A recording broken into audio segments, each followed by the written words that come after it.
And our final speaker today is Emily Marker, who is an assistant professor of European and Global History at Rutgers University, Camden. Her work has appeared in French Politics, Culture and Society, the AHR, and she's currently writing a book on post-World War II efforts to promote solidarity between French and African youth, efforts that collided with a second project, that of making young people in Western Europe feel European, so in the same period. Emily, you may all realize, co-edited recently the Salon special issue on race, racism, and the study of France and the Francophone world today. So I will again send you that way too after our panel finishes. Thank you, Emily.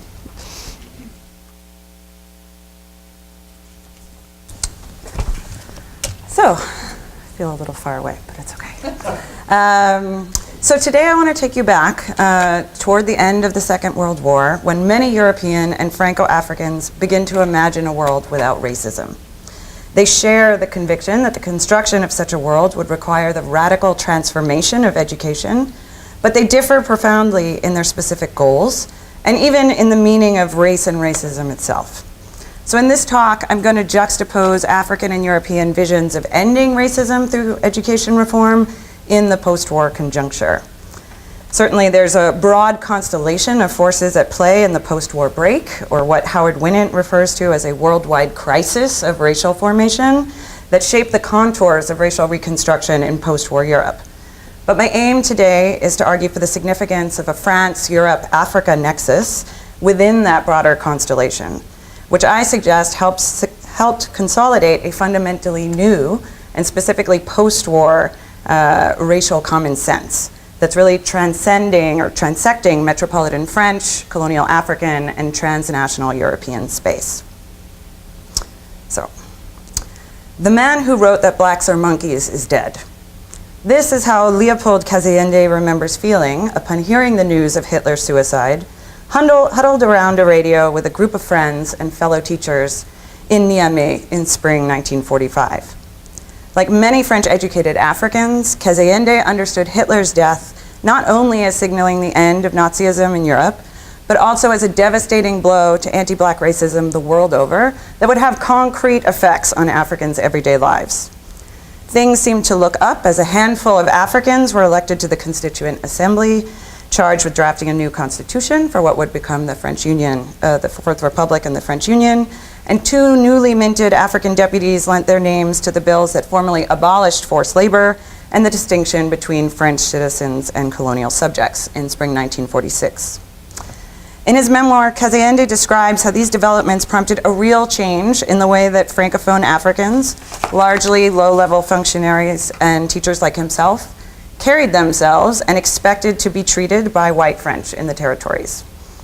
They would no longer tolerate, and I quote, conspicuously being tutoyed the whole length of the day by their white colleagues. They reacted vigorously to all acts of disrespect in their offices, in the street, in public places, so what we would today call microaggressions, and demanded equal treatment in the colonial bureaucracy and the teaching corps. Kazayende, however, was quick to stress that he and his friends were not provocateurs. They simply considered themselves and white French as equals and were eager for colonial society, and not just the law, to follow suit. On the heels of Allied victory in what so many Africans understood to be an ideological battle against racism, this did not seem too much to expect. Crucially, Kazayende hoped that racial equality would be realized within the framework of a Franco-African community. As recent work by Fred Cooper and others has shown, many Francophone Africans at the close of the war sought decolonization without independence. So to proponents of this other form of decolonization, from local teachers who you've never heard of like Kazayende, to celebrated leaders like Léopold Senghor, legal measures would never be sufficient to achieve these goals. Senghor, who like Kazayende was a teacher by training, believed that decolonizing the empire required both increasing Africans' access to education and inventing a fundamentally new kind of education for Africans. They didn't want a sterile copy or a watered-down version of metropolitan education. African education, Senghor argued, should be rooted in both la civilisation négro-africaine and la francité, to produce an indigenous elite equal to the French. So in contemporary terms, I think that we can characterize Francophone Africans' post-war campaigns for education reform to be really about equity and racial justice. Or to put another way, it was a fundamentally decolonial project to disrupt colonial relations of power. So with each passing year, African politicians, educators, and students used education reform as a benchmark for the decolonization of France-Africa relations more broadly. They campaigned vigorously for the expansion of primary education, the development of secondary education, which was almost non-existent, the creation of African universities, of which there were none, and in the interim, more scholarships for African students to pursue their secondary and post-secondary educations in France. By the end of the 1940s, these issues had become a lightning rod in African efforts to get the French to make good on the promise of an egalitarian French Union. In a rousing speech decrying stalled colonial reform before a gathering of youth leaders in Montpellier in 1949, Congolese teacher Jean Dédé characterized the abysmal education statistics for French Equatorial Africa as a deliberate racial politics on the part of the French to, and I quote, maintain the black man in the animal state. How else, he asked, could one explain that after 6 decades of French rule, in his federation of more than 4 million people, only 5 Africans from AEF obtained the bac that year? The paucity of schools in France's African territories, he argued, amounted to a politics of illiteracy, while he derided the schools that did exist as mere caricatures, built reluctantly and in bad faith. He did not mince words. The present state of colonial education perpetuated systemic racism in post-war Greater France.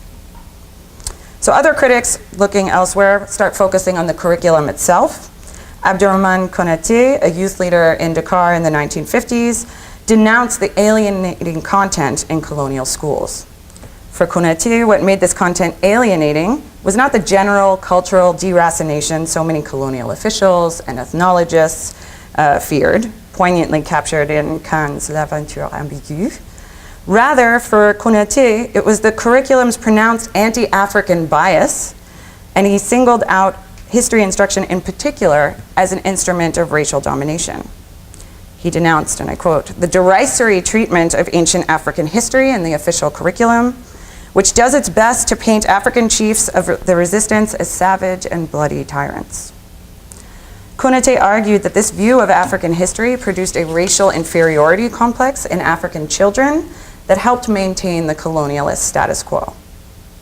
For this reason, he insisted that curricular reforms were a fundamental prerequisite for the broader cultural, political, and social revolution he and his compatriots sought for French Africa. So taking the views of Senghor, Konaté, Kaziende, and Dédé together, we can see a broad swath of Africans who had first-hand experience with colonial schooling emerge from the war convinced that democratization and decolonization have to begin with education. They sought not just more schools or better schools, but fundamentally different kinds of schools with wholly different objectives. If they were going to decolonize the empire, African education would have to provide young Africans with the cultural confidence to match that of their French peers, so that this would empower young Africans to formulate their own priorities for the development of African societies and Africa's future relations with France. Only this would break the cycle of structural inequality and racial reproduction. So African calls for education reform for equity and racial justice were quite different from the aspirations of Europeans contemplating educational reconstruction across the continent once the war was won. Gathered together in the London-based Conference of Allied Ministers of Education, which I'll refer to by its acronym as CAME, from 1942 to 1945, a transnational group of European political elites, intellectuals, and educators in exile drew up plans for the racial re-education of an entire generation of European youth who had come of age under Nazi occupation. Its members were quick to characterize what they called the Nazi doctrine of man as rubbish, pseudoscientific, and insane. However, their discussions were remarkably abstract. No one explicitly addressed Nazi eugenics, Nazi racial anti-Semitism, the final solution, or Nazi anti-black racism. nor did they consider the extent to which race theory and state racism in Europe were hardly unique to Nazi Germany. So unlike its successor organization, UNESCO, which had an international focus, as you all know, the Kame's deliberations were conducted primarily by Europeans for Europeans. For Norwegian delegate Alf Sommerfeld, a prominent linguist who trained and worked in France before the war, the problem was that after so many years of exposure to Nazi race theory, most Europeans, even those in unoccupied lands, were utterly misinformed about what race actually was. Sommerfeld recounted with dismay how he had recently encountered a British couple who, having adopted an orphaned French infant, began teaching themselves French so that they could communicate with the child when it grew up. He argued that the Kame could correct such gross misconceptions by developing new pedagogical tools and curricular reforms to Europeanize education and provide young Europeans with what he called the basic facts about race. He listed these as, and I'll quote, the difference between race, language, and nation, an elementary survey of the different anthropological types in Europe and countries of European civilization with a summary treatment of the rest of the world, the problems of the interrelations between civilization and race, and the question of racial superiority. So there could be a lot to unpack there, but I'm just going to focus on the passing remark about the rest of the world, which indicates to Sommerfeld and other members of the group, their task was not to refute race thinking generally, but rather to correct spurious notions of racial divisions within Europe. Polish, British, French delegates all agreed. They must downplay the principle of race as a significant factor in Europe's past to produce new histories that clearly portrayed Europe as a single civilization. The Kame was a unique venue where such views converged and flourished, an incubator for an emergent post-war consensus that the diversity of European peoples and cultures was in fact not a question of race at all. So I think, as most people in the room know, this is a significant departure from the elaborate racial frameworks undergirding so much of the political, social, and scientific discourse and policy of the interwar period. One of the Kame's projects, a new European history textbook that was envisioned to be distributed across the continent after the war, entitled The European Inheritance, A History of European Civilization, is illustrative of this ostensible shift away from race. To be sure, historically racial religious categories like Slavs, Latins, Anglo-Saxons, and Germanics did not disappear from the post-war European lexicon. Indeed, the European Inheritance uses this terminology, but its authors make a special point to dissociate these terms from race. I quote, each of these names is linguistic and not a name or term of race. None of them signifies breed or blood or any of the physical facts which are studied by anthropologists. So this racial erasure among Europeans made it possible to celebrate intra-European diversity in a new way, as both a means and a motivation of European integration. This was a major theme for pro-Europe activists in France and elsewhere in Western Europe throughout the late 40s, as the European movement put it in the promotional materials for its first major cultural summit in Lausanne in 1949, where, incidentally, the basic outlines of the Erasmus program and the EUI are both first proposed. The variety and the breadth of Europe's cultural resources could be mobilized to achieve European unity, just as, and I quote, only a united Europe could preserve our cultures in their precious diversity. A few months earlier, the Union of European Federalists, which was more French-led, promoted their first youth congress, proudly declaring, Europe is a mediating force of 280 million people formed by a common culture and belonging to a single civilization, rich in its diversity and its unity. So despite its veneer of inclusivity, there is an implicit racial oneness in this rhetoric. Kame delegates, for instance, made a clear distinction between racial misconceptions about Europeans and the issue of race beyond Europe's borders. As Sommerfeld noted, their proposed reforms will, and I quote, be of importance not only in combating fascist and Nazi ideas, but also in furthering a more tolerant and comprehending attitude toward people of non-European civilization. He added, with the growing industrialization of Asiatic and African countries and the poisonous effects of Japanese propaganda, it is of the utmost importance to exterminate racial prejudice. So here Sommerfeld doubly externalizes the phenomenon of what he's calling racial prejudice as a fascist and Nazi imposition in Europe and a Japanese export elsewhere, effectively absolving Europe, the good, true Europe, of complicity in the development of modern racism. He also implies that Europe possesses vast moral and intellectual resources that could be mobilized to fight prejudice throughout the world, which not incidentally would provide Europe with a new global vocation, just as colonial empires are seeming to teeter on the brink. Moreover, the de-racing of Europeans, I'm arguing, is infusing that old European, non-European binary with some new content. Rejecting racial categories to differentiate Europeans without disavowing race altogether effectively produced a new boundary between Europeans and non-Europeans, which is race itself. Sommerfeld's suggestion that their reforms would foster a more tolerant and comprehending attitude toward non-Europeans reinforced and renaturalized a racist vision of world order that was then coming under increasing attack. So of course, it might not be surprising that a transnational group of elite Europeans would insist on the racial unity and equality of Europeans, but only racial tolerance for everyone else.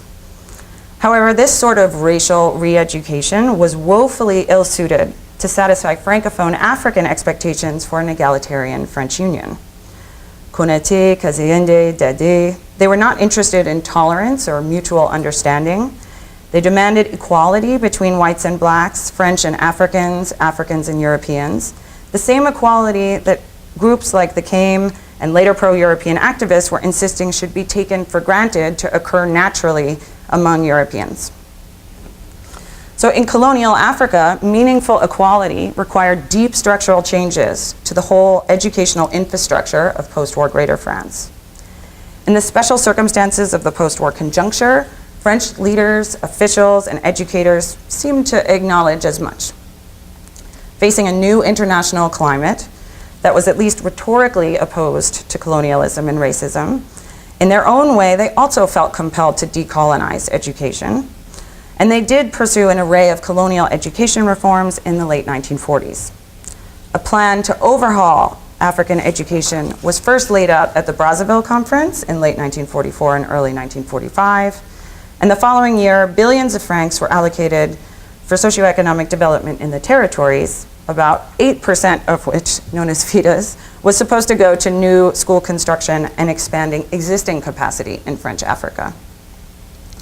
So on the one hand, these seem like auspicious developments, and yet by the end of the decade, so already by 1950, French faith in and commitment to colonial education reform had basically evaporated. So what happened?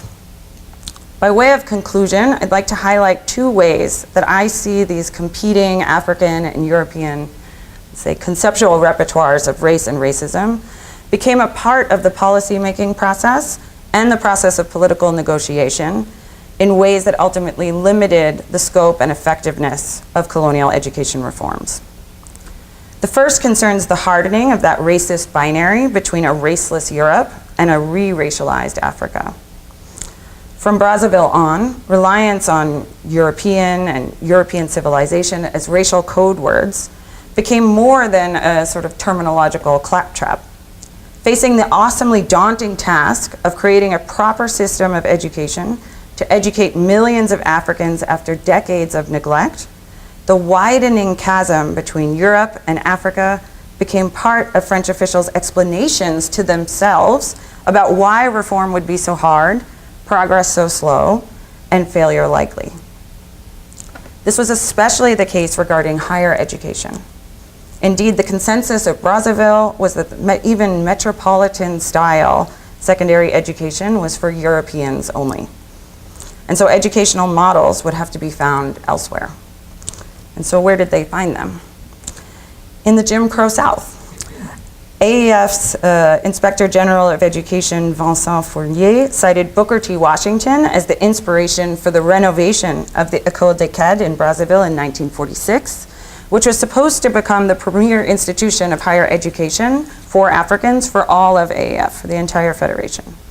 So the practical education at the new école would focus on developing basic qualities that Fournier said Africans supposedly lack: the ability to think well, physical strength and fortitude, and a strong moral compass. For Fournier, these deficiencies were precisely what made educating Africans uniquely difficult.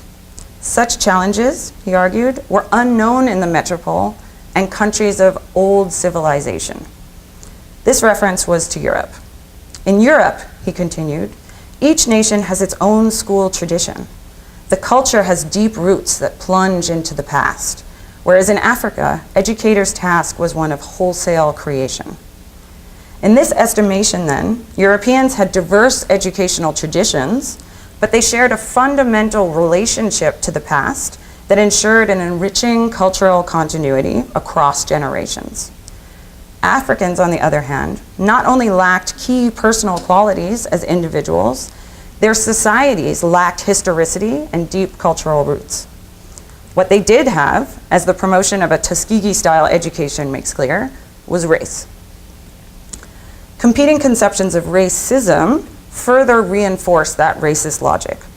While Europeans in venues like the CAIM approached racism as a conceptual issue, Francophone Africans saw racism as deeply woven into the social fabric and institutional arrangements of empire. As Europeans advocated for racial erasure for European unity, Francophone Africans' insistence on racial justice struck a particularly discordant note, a constant, unwelcome reminder that Europe's race problem might require more than lexical elision. This tonal clash reanimated an older repertoire of racist stereotypes about Africans as presumptuous, demagogic, and irrational, which, in a kind of pernicious feedback loop, further strengthened the conviction that Africans were naturally unfit for advanced study. Fournier, for instance, endorsed practical education to avoid producing what he called overeducated Africans, who he described as those monsters that carry around overly ambitious brains atop restless and malnourished bodies. Perhaps this is how he would have characterized Jean Dadé, an educated African from his federation, railing on about the administration's racist politics of illiteracy. But even sympathetic French observers felt provoked by such rhetoric.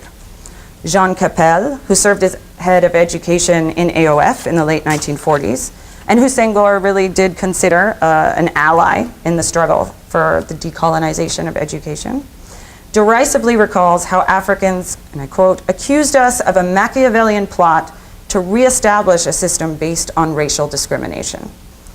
This construes Africans' positions as paranoid and delusional, even though Capelle's own experience battling a recalcitrant colonial authority for 4 long years, which culminated in his resignation in protest, suggests quite the contrary.